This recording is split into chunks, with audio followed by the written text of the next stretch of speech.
and we are live. Robert Does Wrestling right here on YouTube.com. You can follow me at Twitter at Wrestling Robert. You can find me on Instagram as Robert Does Wrestling. And tonight we're gonna be talking about Impact Wrestling from the 20th of April 2017. This was a live show. So the main event that was scheduled as first was Bobby Lashley defending the world title against James Storm, but that was later down the line, pushed up the card because we're having another main event. The show started with a kind of a paying tribute to Rosie, Matt Anoa'i. He is the brother of Roman Reigns from the Anoa'i family. He was Rosie in WWE. He was the tag team partner of Sugar Shane Helms, aka the Hurricane. After that, they show a video package hyping up the world title match for tonight. And right there, we started with a match for the tag team titles. LAX versus Joe Coleman and Jake Holmes. This was basically a squash match. At the end, we saw Santana catching Holmes with a ace cutter. Then he hit a cannonball on the corner, and then they did the street sweeper, and that would be it. So LAX won. After that, they ended up cutting a promo, and they were interrupted by Decay, and after that, they started brawling all over the Impact Zone. So that is a feud that is gonna be happening on Impact. I like to see more push for the Decay because that is one of the best things from the last regime. And obviously, I'm gonna be biased for LAX. After that, Karen Jarrett went to the ring and announced that Impact Wrestling and GFW have emerged. And Sonjay Dutt, the original Playa from the Himalaya, he came to the ring, reintroduced himself as the best exhibition wrestler who never won the title. And he said that he wants to be part of the main event, and he wants the main event tonight to be something for the X Division title. Then Gregory Helms show up with Trevor Lee. They say that he doesn't make the rules since he just have arrived. And Bruce Prichard came out and tells everyone that that is gonna be it. It is gonna be the main event, the X Division match. And since the ring have 6 sides, therefore the match is gonna have 6 people on it. Next, we see Veterans of War promo with Crimson. I am happy to see Crimson back on Impact Wrestling, and it was kind of heartwarming to know that he grew up in a home without a father. And if you do some little type of research, and you could see the of single mother home, you're gonna see how low are the chances that you're gonna turn out to be a citizen who is doing good, because almost 40% of people who grow up without a father ended up in jail, and that is a travesty. And but it's right, it is right. Next, we got Knockouts title match. Rosemary defending the title against ODB. At the end, we saw ODB doing the test press, then into a Bronco Buster attempt. But she landed right on Rosemary's boot. Rosemary was able to hit the red wedding, and that was it. The winner and still the knockout champion, Rosemary. I am happy to see that. I was rooting for her big time. I didn't want ODB to become champion. Therefore, I am quite happy. Now, we got a backstage segment with Sienna She is kind of mad because she's seen all this GSW wrestler running around her locker room, and she's looking for the GFW Women's Champion. And Karen appeared and said that he better be ready because the GFW Women's Champion is gonna be on Impact Wrestling soon. That is a good thing. I enjoy watching Sienna on the mic. I hope they keep Karen Jarrett to a bare minimum. That is it. Like one segment and a half. That's it. And that is the best usage you can do out of her. Next, we got another squash match: Chris Silvio versus Kongo Kong. This was brutal.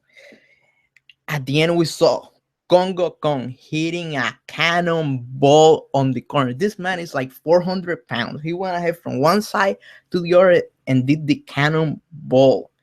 After that, he put Silvio on the middle on the ring. He went to the third rope and did a frog splash that looked brutal. And the winner was Kongo Kong.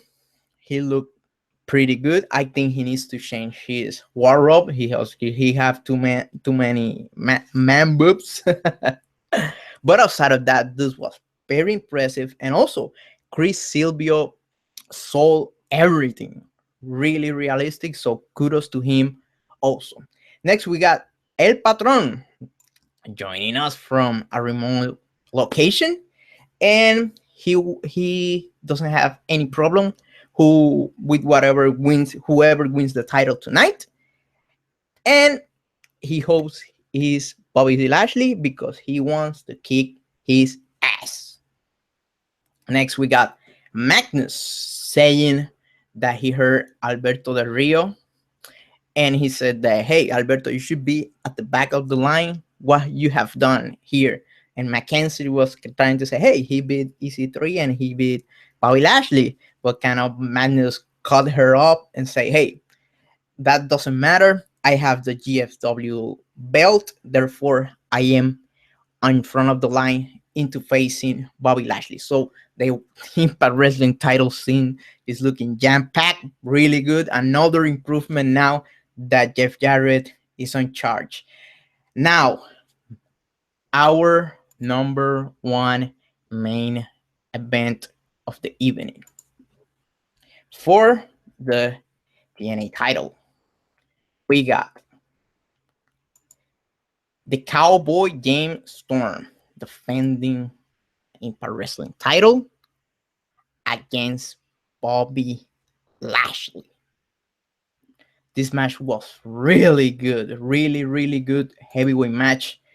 There was a time that we even saw Bobby Lashley doing a suplex to the Cowboy James Storm on the steel step. Holy shit. After that, we saw back and forwards. We saw a couple of finishers. Then we see Lashley brought in a chair into the ring. After that, we see the infamous referee bump. At that time, Cowboy James Storm was pissed. He wanted just to win the title. He went to where JB was. He took the beers out of there. He brought it into the ring. But EC3, who was watching the match in the public during all that time, he went across the barricade, entered into the ring, took the beer bottle away from the Cowboy James Storm, and hit the Cowboy James Storm. Now officially, EC3 has turned heel. After that, Lashley was able to hit the spear on the Cowboy James Storm, and that was it. The winner and still the Impact Champion, Bobby Lashley. Stuff that I like. Number one, and I even forgot to mention this, Josh Mathews was Bobby Lashley's manager. I like that pairing. I have to give the kudos to the original idea to Taz. I mean, the former Impact color commentator. He came with that idea long time ago on on his podcast. I got to give him the kudos. I like that. Second of all, I like that the Cowboy James Storm was taking EC3 took kind of the title away from him the same way Bobby Roode took the title away from him the original time back in 2011. I like that deja vu kind of moment. That's gonna be looking really good when they do video packages. That was really good. What I didn't like is that Josh Mathews remain on commentary. I have no problem with Josh Mathews being on commentary during Lashley matches, but he remained. But that was for a reason. We're gonna be talking about that later. Now we see footage from Border City Wrestling. That's another pros showing in the events on Impact Wrestling with Chris Adronis, formerly known as Chris Master, attacking Moose and putting him in the Adonis lock and then holding the title. Next, we got into the Impact Zone doing a promo, and he was also attacked backstage by Davis Richards, and he is challenging for the grand title next week. So I like that they're putting more pressure into the title scene. First, they did it with the world title scene, and now they're doing it with the grand title. That's another plus. After that, Josh Mathews still remain on commentary. What I didn't like about it is that just last week, he put a stipulation that he will leave the boot, he will leave the commentary thing if he was defeated. But I am torn apart because also that would be the right thing to do. And if you want someone to be the heel, he should lie. So Josh Mathews lying to the audience, I don't see it as bad, but either way, I don't want Josh Mathews being a commentary. I was celebrating now that JB was the main guy. Now we go into the main event match for the X Division title. We got Trevor Lee defending the title versus the original player from the Himalaya, Sonjay Dutt, versus Suicide, versus Andrew Everett, versus they debuting Xavier, Desmond Xavier, versus the returning Low Key with his character he used back on New Japan Pro Wrestling as the Hitman. This was an amazing match, very fast paced. We saw a Mexican standout at the beginning. We saw a 5-way drop kick. We saw a lot of suicide dives, a lot of back and forwards, big spots, false finish. Even Sonjay Dutt was injured on his eye. Then probably the spot of the night, Andrew Everett went and did a springboard shooting star press to the outside. Holy fucking shit. I haven't seen that move ever since my man AJ Styles left for the other side of town. Well, this was amazing. This was incredible. Then Andrew Everett also hit 2 Frankenstein drivers in a row. Also, Desmond Wolf did a lot of amazing offense. He even did like assist one night on the ring post that looked really impressive. After that, Loki was able to hit his famous double foot stomp on Trevor Lee, and that was it. The winner and new X Division champion, Low K. Amazing match. I have no words to describe this, especially for a television match. Remember that. I'm not overhyping it, but you don't usually see matches like this caliber about how much 20 plus minutes on TV. You don't get to see that every day. And also the Cowboy James Storm and Bobby Lashley match was also solid. Loki. I am a huge fan of Loki, the best double foot stomp on the business.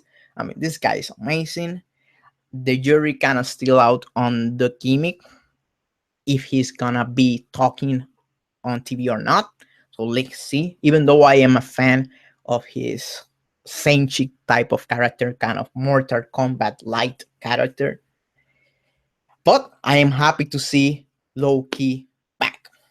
After the match, Josh Mathews was still on commentary talking trash to JB Jeremy Borash, kind of playing the man up, saying, I challenge you to hit me. And JB is like, fuck it. And he hit Josh Mathews in the face. And that was how Impact went off the air. Holy cow. I am not a huge fan of Josh Mathews being on commentary, but I think that could be the perfect ending to this whole feud, having Josh Mathews versus Jeremy Borash in a match. If they do it short and sweet, 5 minutes, that's what it takes. 5 minutes, they could put one hell of a show, even do something for lockdown, some a bleeding fest or something like that. And that would be a perfect closing into the Josh Mathews character. Even though I was rooting for him to be only a manager, things are looking great on TNA land.